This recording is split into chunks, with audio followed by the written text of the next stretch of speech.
Hello, आता आपण बघूया तुला जपणार आहेचा एपिसोड रिव्ह्यू. विजयादशमीच्या दिवशी सगळे जेवायला बसलेले असतात. श्रीखंडपुरी मस्त बनवलेली असते. तेव्हा मीरा मंजिरीला आग्रह करते की तुम्ही बसा म्हणून आणि सगळ्यांना श्रीखंडपुरी वाढते.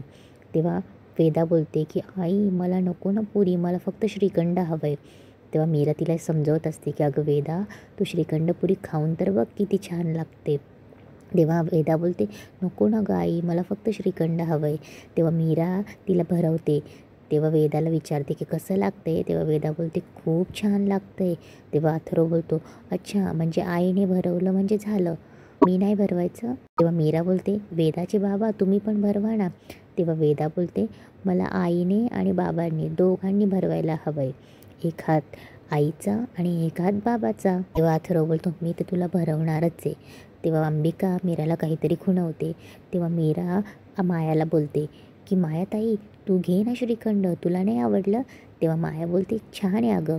तेव्हा मीरा तिला पुन्हा श्रीखंड वाढते. तेव्हा अंबिका पटकन एक जादू करते. तिच्या हातात कडुलिंबाची पालं असतात, त्या पालाची ती पावडर बनवते आणि ते पावडर फुंकती सरसे मायाच्या ताटात जाते आणि त्या श्रीखंडात मिसळते.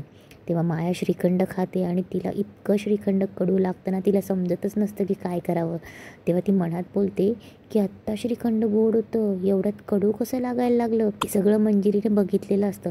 मंजिरी विचारते माया काय झालं. तेव्हा माया बोलते श्रीखंड काहीतरी वेगळंच लागतंय. तेव्हा नर्मदा बोलते वेगळंच काय, आत्ताच तू छान म्हणालीस ना.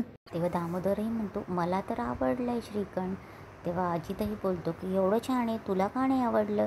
तेव्हा नर्मदा बोलते माया तू आधी ठरवून घे तुला नक्की काय म्हणायचं आहे, आवडलं की नाही आवडलं. मंजिरीला सगळं समजत असतं. तेव्हा अंबिका पुन्हा मीराला खुणवते.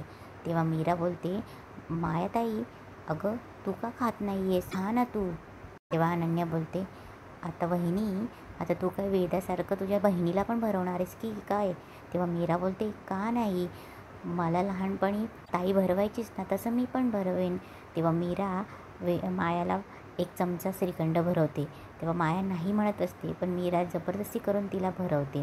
तेव्हा मायाला खूप कडू लागतं, पण तिच्याकडे ऑप्शन नसतं. तेव्हा मीरा पुन्हा एक चमचा भरते आणि बोलते की अगं ताई मला माहिती आहे तुला आवडले, आणि पुन्हा ती तिला जबरदस्ती भरत असते. मायाला खूप उलटीसारखं होत असतं, पण तरीही माया ते श्रीखंड कडू श्रीखंड खात असते. अंबिकाला खूप हसायला येत असतं. मीरा अंबिकाकडे बघते आणि सगळ्यांना बोलते मी आलेच हं. तेव्हा मीरा जाते. तेवढ्यात अंबिका ही इकडनं गायब होते. मंजिरी बघते की अंबिका नाही आहे म्हणून. इकडे माया तिच्या खोलीत येते आणि खूप उलटीसारखं करत असते आणि ती बोलते की असं काय होतं आहे, मला पटकन पाणी पिते. तिला कळतच नसतं की काय होतं आहे, तिला इतकं तिला कडू लागलेलं असतं. तिथे अंबिका आलेली असते. अंबिका मायाकडे बघून हसत असते. तेव्हा माया म्हणत असते ही सगळी मीराची कमाल तर नसेल ना, पण ती का करेल, तिने मला बहीण म्हणून एक्सेप्ट केलं आहे. तेव्हा माया घाईघाईत चॉकलेट खाते. पुन्हा तिला कसं तरी लागतं आणि तिथून ती पळते. तेव्हा अंबिका बोलते की माया अजून तर तुला खूप सहन करायचं आहे. इकडे मीरा खूप हसत असते. तेव्हा मीरा अंबिकाला म्हणत असते की ताई अगं पहिलाच घास खाल्ला आणि कसं करायला लागली ती. तेव्हा अंबिका आणि मीरा खूप हसत असतात. तेव्हा अंबिका म्हणते तिच्या स्वभावासारखाच तिचा घास कडू लागला तिला. तेव्हा मीरा बोलते ताई कसं पटकन सुचली ग तुला युक्ती, भारीच ना. तेव्हा अंबिका बोलते की मीरा ही तर अजून सुरुवात आहे, तिने माझ्या वेदाला आणि तुला त्रास दिला आहे, आता बघच. तेव्हा मीरा बोलते आता मायाची काही खेळ नाही, आता श्रीखंड कडू लागले, पुढे तिला तिचं आयुष्यच कडू लागेल. तेव्हा अंबिका बोलते मीरा तू आहे माझ्यासोबत, आता शेरात सव्वा शेर असला तर काय आहे ना. तर अंबिका मीराला सांगत असते की मीरा आता त्या मायाला म्हणा कुठला मांत्रिक शोधून आणायचा शोध, आता माझी बहीण आहे माझ्यासोबत. तेव्हा मीरा थोडी इमोशनल होते. तेव्हा अंबिका तिच्याशी बोलतच असते की अगं आता बघ मीरा, त्या मांत्रिकाचे पण आपण असेच हाल करणार. आणि तेवढी ती हसत असते, पण मीराला शांत बघून अंबिका शांत होते. तेव्हा अंबिका मीराला बोलते काय गं असे हसता हसता तुझे अचानक डोळे का पाणावले. तेव्हा मीरा थोडी शांत होते आणि बोलते ताई मला आपले पहिलेचे दिवस आठवले गं, आपण किती मजा करायचो ना गं. एखाद्या माणसाला शेपटी लावायचो आणि तो पुढे चालला की त्याच्या मागे मागे जाऊन हसायचो. कैऱ्या किती चोरायचो. शाळेत असताना मुलींच्या वेणी एकमेकींच्या वेणींना बांधायचो, कसली मज्जा करायचो ना. तेव्हा पण तू अशीच हसायचीस आणि मग बाबांना कळल्यावर बाबा फटके द्यायचे, आठवतं आहे ताई तुला. तेव्हा अंबिका इमोशनल होते आणि बोलते नाही आठवत, पाटीवर लिहिलेलं पुसून टाकावं ना, तसं कोणीतरी पुसून टाकलं असं वाटतंय गं. पण मीरा ऐक, आता इथून पुढच्या सगळ्या आठवणी मला तुझ्यासोबत जगायच्या आहे. तेव्हा मीरा बोलते, होत आहे, मलाही तुझ्यासोबत राहायचं आहे, मी तुला कुठेच जाऊ देणार नाही आहे. तेव्हा अंबिका बोलते, मी जाणारच नाही आहे आणि मी तुला आणि माझ्या वेदाला जपणार आहे.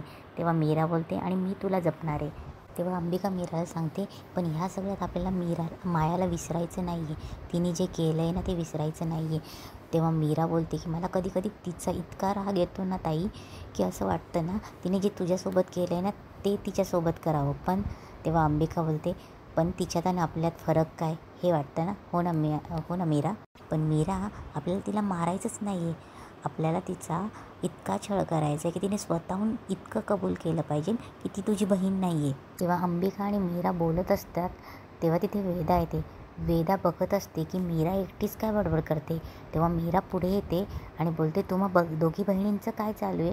तेव्हा अंबिकाला इतका आनंद होतो की अंबिका मीराला सांगत असते की मीरा, वेदाला दिसते मी. ती खाली बसते आणि बोलते, वेदा बाळा तुला मी दिसते. मीरा बघ ना, तिला मी दिसते, तिने आपल्या दोघींना बोलताना बघितलं. तेवढ्यात वेदा बोलते की माया मावशी पण अशीच आहे, ती पण एकटीशीच बडबड करत असते. हे ऐकून अंबिका खूप खचते आणि खाली बसून घेते आणि रडायला लागते.